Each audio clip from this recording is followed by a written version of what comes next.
Have you ever read a manga that made your heart race or made you stop and stare at a single panel because it was just that good? Now, imagine being the person who creates that feeling. Whether you're starting from zero or already sketching stories, this is the ultimate step-by-step guide to making manga that stands out. I'm talking about world building, character design, panel flow, storytelling, and the secrets that turn ideas into unforgettable pages. If you've got the passion, I'll give you the blueprint. So let's turn that blank page into something iconic. Before you dive into creating your manga, ask yourself, do you want to create a full series or tell a powerful story in just one chapter? A one-shot manga is a complete story contained within a single chapter. No sequels, no filler, just one concentrated burst of art and emotion. That said, there are also longer one-shots like Bibliomania, which is split into 12 chapters. These are structured that way to better manage pacing, build suspense, or explore themes and characters in more depth. Think of it like a short film in a manga form, quick to read but unforgettable if done right. If you're new to manga creation, I highly recommend starting with a one-shot manga. It's the best way to experience the full process, from writing and pacing to paneling and completing an entire narrative. You'll quickly learn how much thought and effort goes into telling a story from start to finish. And just as importantly, what you'd improve in your next project. I never planned to make a manga myself, but after completing my first one-shot, I realized something crucial. If you're building a complex world or power system, it's much more effective to reveal it naturally as the story progresses, rather than dumping everything up front. Before you even start drawing, take the time to develop a strong, compelling concept. That's not always easy though. It can be hard to know what truly stands out. Personally, for my last two manga, I just focused on ideas I thought were really cool. I didn't worry about whether others would like them. I wanted to make something I found interesting. But if you're going to follow your own vision, make sure your ideas are well thought out and clearly communicated. You might have the entire world mapped out in your head, but your readers won't unless you show them the right pieces. Ask yourself, why is this character doing this? What events brought them here? What are their goals or flaws? You don't have to explain everything. Leaving some things mysterious can be powerful, but if the entire story feels vague, it'll lose impact. A solid foundation helps even the most enigmatic characters feel real and intentional. Every strong manga starts with a core idea, something that grabs the reader and sets your story apart. This could be a what-if question, like what if a child saw his mother eaten alive, swore to destroy every monster responsible only to become the very monster he feared? Or it might be a unique twist on something familiar. Whatever it is, don't rush this part. Your core idea is what everything else will build on. From that single idea, you can begin expanding. For my last manga, I started with my OC Louise. All I knew was that she was a messy, chaotic pyromaniac. But that got me thinking, how did she end up this way? Maybe she lived alone in the woods. But how did she gain her fire powers? Maybe she found a cursed item that granted her those abilities. But why would she use them? And eventually, why would she burn everything down? Perhaps something precious was taken away from her and she retaliated. That line of questioning became the foundation for The Mask of Ashes. I didn't have the whole plot figured out from the beginning. I built it by constantly asking why. Every character, no matter how extreme, has reasons for what they do. Your job as a storyteller is to uncover them. And honestly, my manga about Louise only scratches the surface of her backstory. Why is she even alone in the forest to begin with? Was she abandoned, or did she survive something horrific? These are the questions that keep me thinking and help me move the story forward. That's the power of starting with one solid idea and letting your curiosity guide the rest. Every manga takes place in a world. So what kind of world do you want yours to live in? Is it similar to our own? Maybe a version of Earth in the past or far into the future? Does it include powers, and if so, who can use them and why? Or maybe your world draws inspiration from real history blended with fantasy elements. There's no right or wrong answer. It all depends on what excites you and what best serves your story. You really don't need to plan out every country, race, or culture from the start. Focus on the core foundations. Think of it like starting an RPG. You usually begin in a small town or a big city. You might explore that area first, or if the game allows it, venture off right away to discover the wider world. But you're not handed the full world map on day one.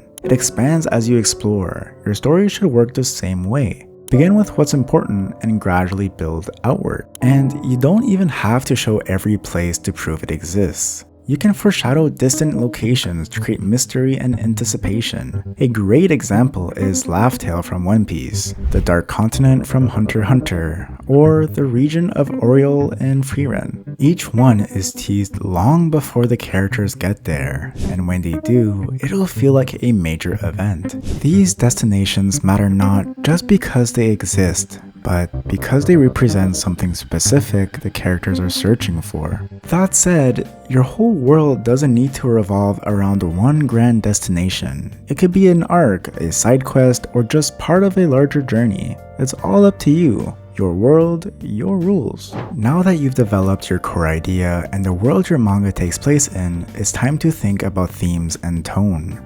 These can completely shift how your story feels, even if the setting stays the same. Do you want it to have the high energy, action-packed feel of a shonen, or maybe a darker, more introspective seinen vibe? Maybe even a blend of both. Personally, I don't have much experience with gag manga or shoujo, so I can't offer as much advice there. But no matter what genre or tone you're aiming for, I highly recommend reading a few manga in that style. Pay attention to how they pace their stories, build up to key moments, and even deliver emotional or comedic payoffs. Whether it's a dramatic showdown, a quiet romantic beat, or a punchline that lands just right, understanding tone is what helps your story stick with readers. If you're going to make a manga, try to give your characters a cool and distinct design. Something that makes people instantly recognize them as your creation. This is completely up to you and your art style. The same character can look totally different depending on how you draw them, and that's the fun of it. Personally, there are 3 things I always notice first in a character: their clothes, their hair, and their eyes. Mix and match different elements until something just clicks. That's how you create an iconic look. But remember, strong character design isn't just about looking cool. It should reflect their personality, background, or role in the story. For example, my OC Tukta wears elegant makeup and intricate high-end clothing because he's the son of the monarch, a prince born into privilege. Even though I created Tukta first, I later used aspects of his design as inspiration for the monarch in my upcoming manga. You can tell they're different. Tukta has a softer, more human presence, while the monarch twists that same elegance into something unsettling. The monarch radiates beauty, but it's cold, calculating, and deeply intimidating, like a polished mask hiding something dangerous underneath. To give your characters real depth, you need to think about 3 things: their goals, their flaws, and their arc. What does your character want more than anything? And what's standing in their way? A strong goal gives them purpose, but a meaningful flaw is what makes them human. Maybe they're impulsive, selfish, or afraid of being vulnerable. Their arc is the journey, how they grow or break down as the story unfolds. The more clearly you define these elements, the more your audience will connect with your character, no matter how strange or fantastical they are. If you want more tips and tricks on creating a memorable OC, check out my full tutorial. But make sure to finish this video first. Now that you have your world, story, and characters ready, you need to turn your story into a script. And don't worry, this part doesn't have to be complicated. The easiest way to start, especially if you're new to manga, is to write it out like a simple comic or movie script. Break it down scene by scene, focusing on what's happening, who's speaking, and what each panel should show. You don't need to be super technical, just write what you imagine. For example, panel 1. Tukta stands alone on his balcony, leaning on the post looking anguished. 18 years and I still don't feel like a king. Panel 2. Showing the beautiful kingdom of Cercalis. Panel 3. Close-up on Tukta's side profile looking both disappointed and distracted. This helps you map out pacing, emotion, and action without jumping into drawing right away. Think of it as your story's blueprint, clear enough to follow, flexible enough to change as you go. Once you've got your script laid out, the next step is breaking it down into pages and panels. Start by figuring out the key moments of each scene, the big emotional beats, reveals, or turning points, and try to decide which ones deserve their own page or larger panel. A good rule of thumb is one major moment per page, especially if it's something dramatic or shocking. From there, think about how many smaller panels you'll need to build up to that moment. Keep it simple at first, maybe 4 to 6 panels per page. Vary the size to control pacing. Smaller panels speed things up, while larger ones slow things down or emphasize emotion. I'm starting off the first page of my manga with 3 panels, as I want to ease you into the story and for you to truly feel the anguish that Tukta is feeling. Managing emotional pacing is all about knowing when to push and when to pause. If every page is packed with action or dialogue, your reader won't have time to absorb the impact. Let quiet moments breathe. A character's reaction, a shot of an empty street, or a close-up of their eyes can say more than a block of text. And when you want readers to turn the page eagerly, end scenes or chapters with cliffhangers, a big reveal, an unanswered question, or a thread just about to hit. This keeps your story engaging and your audience hooked. If you're looking for a manga that handles emotional pacing and scene execution beautifully, I highly recommend The Apothecary Diaries. It masterfully plants clues and Easter eggs throughout the story, and the dialogue flows so naturally that the characters feel completely real, never forced or overly written. What I really admire about The Apothecary Diaries is how it balances quiet tension, subtle reveals, and powerful moments, all while weaving in just the right amount of comedic relief to keep things from getting too heavy. At the same time, the series isn't afraid to dive into darker, more disturbing themes when needed, creating a perfect blend of light and heavy tones that keep you constantly engaged. I've personally taken a lot of inspiration from it for my own work, and it's a perfect example of how thoughtful storytelling can elevate every scene. Now that you're probably thinking, finally, the boring stuff is done, time to draw. Well, yes, kinda. Before you jump into full illustrations, there's one crucial step you can't skip: thumbnailing and storyboarding. This step helps you map out your pages and keep the pacing, flow, and composition consistent. Think of panel placement like directing a movie. You're guiding the reader's eyes exactly where you want and when you want.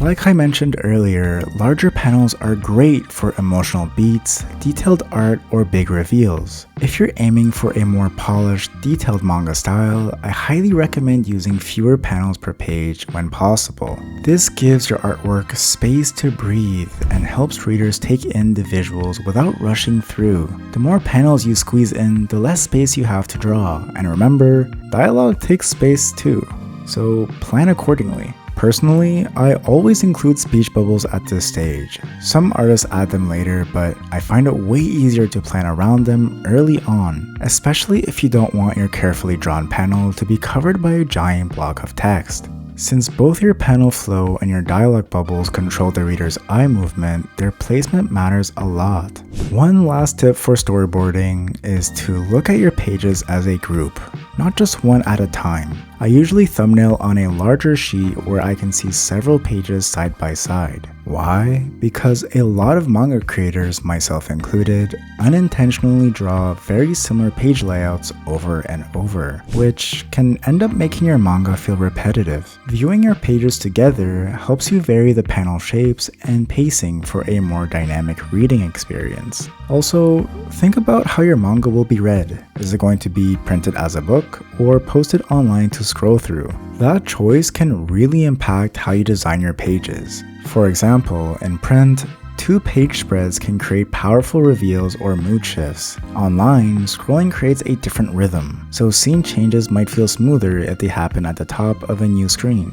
Either way, use your layout to your advantage. One crucial detail that often gets overlooked, especially by first-time manga creators, is legibility. It doesn't matter how gorgeous your art is or how powerful your story may be if readers can't clearly follow what's being said. Poor text placement, overwhelming layouts, or the wrong font choice can completely ruin the flow and turn an otherwise engaging page into a frustrating experience. Think of it like this. Your text and speech bubbles are just as much a part of the visual composition as your line work and paneling. They guide the reader through your story, when they see something and how they feel about it. If your text is shoved into awkward corners, sitting over detailed parts of your artwork, or crammed into tiny speech bubbles, it really becomes a chore to read. The reader shouldn't have to squint or backtrack to understand what's happening. They should be gliding effortlessly from panel to panel. Another common mistake is using fonts that just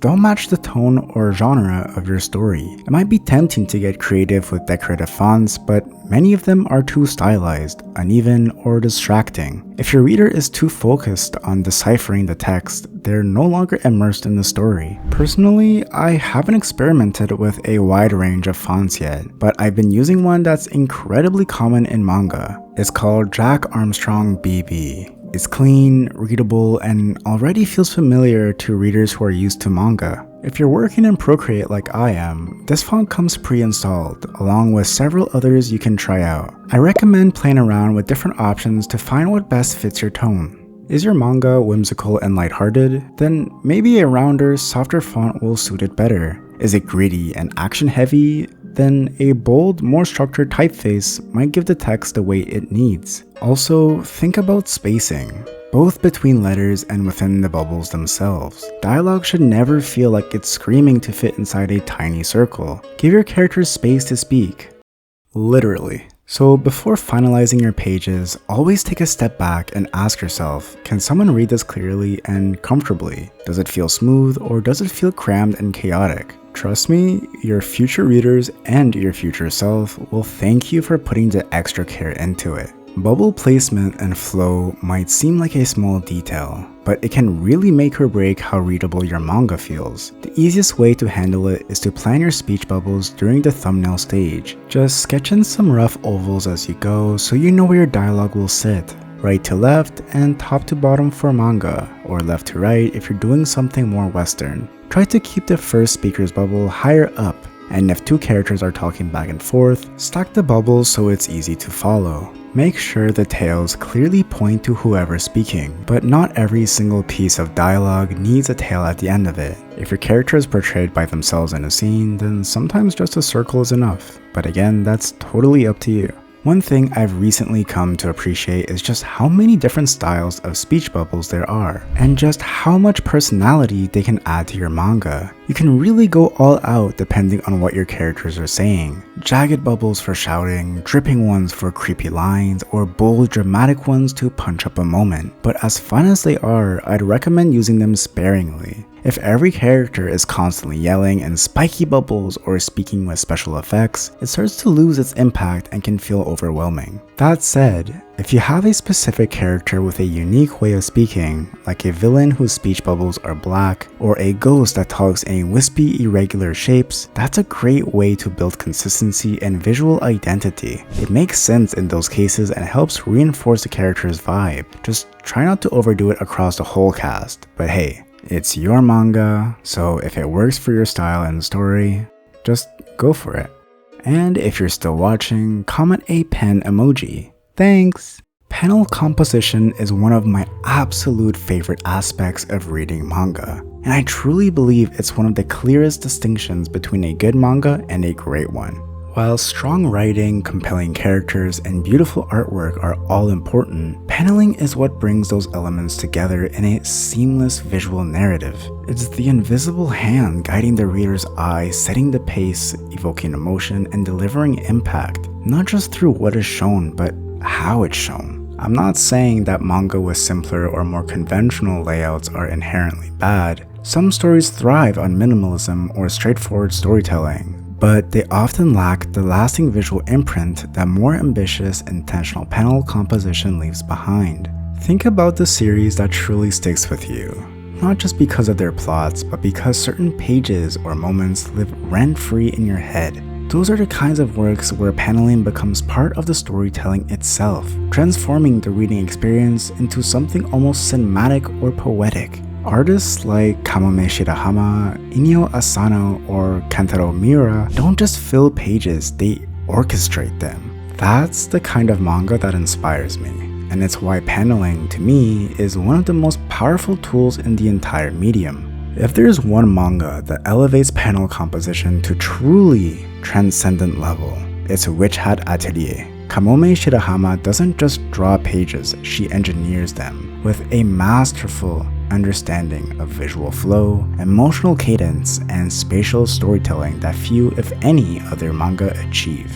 Every single panel feels deliberate, like a carefully placed note in a visual symphony. She uses contrast and negative space not just for aesthetic appeal, but as a narrative device, guiding the reader's eye with such fluid precision that you almost forget you're reading and not simply experiencing. What truly sets Witch Hat Atelier apart is how it trusts the reader's visual intelligence. It's no exaggeration to say Witch Hat Atelier is the gold standard of manga composition, an artistic achievement where storytelling and visual design reach a level of sophistication rarely seen in the medium. Simply put, it's a masterclass in how to speak with images, and every aspiring artist and storyteller owes it to themselves to at least study it. Framing, camera angles, and perspective are absolutely essential tools in manga because they control how your readers experience the story, not just what they see, but how they feel about what they see. I know that sounded kind of complicated,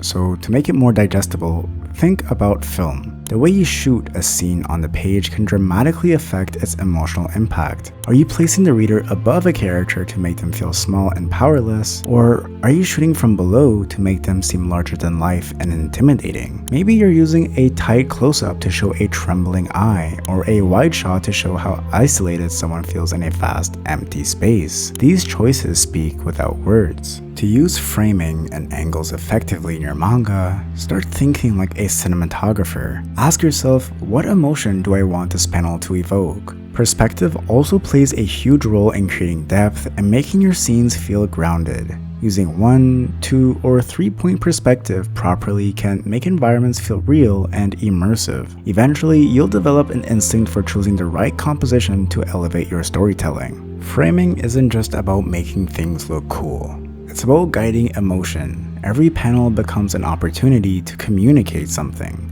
And when you combine strong perspective with purposeful framing, your manga instantly gains cinematic quality and narrative power. Finally, you're ready to draw your manga, but how you draw it is just as important as what you're drawing. Your art style doesn't just show your story, it shapes how your story feels. The line work, level of detail, and overall aesthetic all play a huge role in setting the tone.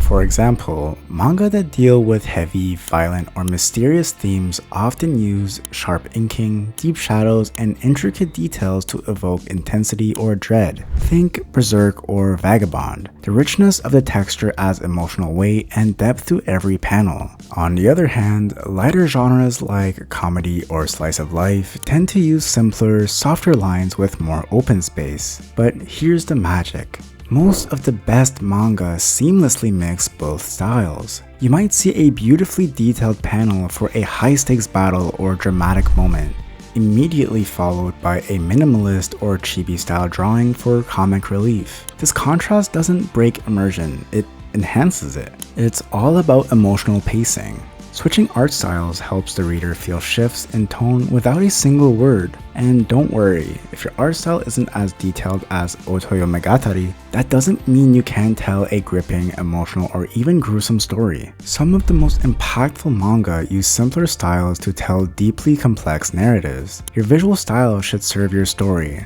not the other way around. Don't feel pressured to make every panel a hyper-detailed masterpiece if that doesn't reflect your voice or pace. A perfect example of this balance is Dungeon Meshi. It offers some of the most gorgeously rendered fantasy illustrations you'll find in manga, complete with lush environments, expressive characters, and striking creature designs. And yet, in the very next panel, it'll drop a goofy, bug-eyed reaction shot or an exaggerated squashed expression for a joke. It's not jarring, it's brilliant. That visual contrast makes the world feel richer and more alive. You know when things get serious because the art tightens up, and you laugh even harder at the jokes because the art loosens and exaggerates just enough to sell the punchline. In the end, your drawing style is part of your storytelling toolbox. Whether it's detailed or minimalist, serious or silly, consistent or intentionally varied, use it to guide your reader's emotions. Your art doesn't have to fit a mold, it just has to fit your story. When it comes to finishing your manga pages, tones, textures, and effects are the secret sauce that can bring everything to life. Whether you're applying screen tones or digital shading, these tools help define light, depth, mood, and even the time of day. You can use different patterns for skin, clothing, or backgrounds to create contrast and keep your panels visually engaging. When adding effects like fire, smoke, or motion lines, think about what emotion or energy you want the reader to feel. Chaotic flames can be wild and expressive, while a gentle mist might set a quiet, eerie tone. But here's the tricky part: don't overdo it. A page that's packed with tones and effects can become overwhelming or hard to read. It's all about balance. Use high detail tones or heavy shading where you really want to focus attention, and let other areas breathe with white space or simpler textures. This way, your visuals hit harder and your story flows smoother. Think of tones and effects as seasoning. Just the right amount can elevate your entire dish. I use a variety of brushes and textures to give my manga a more gritty, handcrafted feel, and honestly, they've saved me more time than I can count. These tools are a super efficient way to fake complexity and add richness without spending hours cross-hatching every shadow. For example, when I made the Mask of Ashes, I only had 2 weeks to finish it. There was absolutely no time to draw every tiny line. So I leaned heavily on textured brushes that gave the illusion of detail with a single stroke. If you ever feel like you've overused a texture or it starts looking too uniform, try switching up the brush or erasing with a similar textured brush to keep the effect feeling organic and natural. I personally curated a set of custom brushes, some scavenged online, others from the default Procreate pack, and they've become my go-to for everything, from fire and wood to wood grain, hair, and screen tone style shading. Having a small reliable toolkit like this helps streamline my process while keeping the artwork visually dynamic. If you're interested, I've made this brush pack available for my channel members, so you can try them out for yourself and speed up your workflow without sacrificing quality. Oh, and if you're enjoying the video, consider subscribing. 97% of you watching aren't subscribed, and these videos take a ton of time and effort. Your support truly means the world to me, and it helps me keep making more content like this. If you'd like to be part of my journey, I'd love to have you here. But let's get back to the final step of perfecting your manga. To wrap things up, once you finish drawing and adding all your effects, tones, and dialogue, don't just hit publish right away. One of the most important final steps is taking the time to review your entire manga for consistency. This means checking that your art style doesn't unintentionally shift from page to page. Your tone stays aligned with the emotional core of your story, and your characters sound like themselves throughout their dialogue. If someone's meant to be quiet and reserved, they shouldn't suddenly be yelling in 5 different fonts unless that's intentional and clearly shown. These details may seem small, but they keep your readers immersed and help your world feel believable. You also want to make sure each individual page feels like it holds its own weight. Whether a page ends on a moment of silence, a dramatic reveal, or a hilarious punchline, it should feel complete, not like a rough draft or something accidentally cut short. So take a breather, step back, and look at your work as if you're seeing it for the first time. Make sure it's telling your story the way you imagined it, because when everything clicks, art, tone, pacing, and personality, that's when your manga really comes to life. And honestly, maybe leave it alone for a few days, around 3 days to a week I would say. Not only does this give you a proper break, but when you come back to read your manga again, it'll be so much easier to spot any mistakes or awkward moments. You'll be able to fix things much faster than if you tried to edit it while you were still in the middle of it. If you have any friends or family and you're okay with getting a bit of critique, show it to them and see what they think. It might be uncomfortable to hear at first, but this outside perspective can seriously help you catch things you would have never noticed on your own. And if you don't have anyone to show your manga to, feel free to hop into my Discord community. There's a bunch of kind, talented, and honest people there who love manga just as much as you do. I truly recommend it, and if you'd like me to personally review your manga, sketches, or even help you brainstorm your story, channel members get access to all those perks, plus early access to videos like these ones. Anyway, one thing that always brings a smile to my face, no matter what kind of critique I get, is all of you amazing channel members. Seriously, thank you so much for your support. It genuinely means the world to me. And to everyone still watching right now, thank you for sticking around all the way to the end. I'm still pretty new to making manga myself, and honestly, I only made this video because so many of you kept asking for a tutorial, so I really hope I at least help one of you out there. If you enjoyed this video and want more content like this, whether it's tips, tutorials, or behind the scenes breakdowns, don't forget to subscribe and hit the bell so you don't miss the next one. Anywho, have yourselves a lovely day. Bye!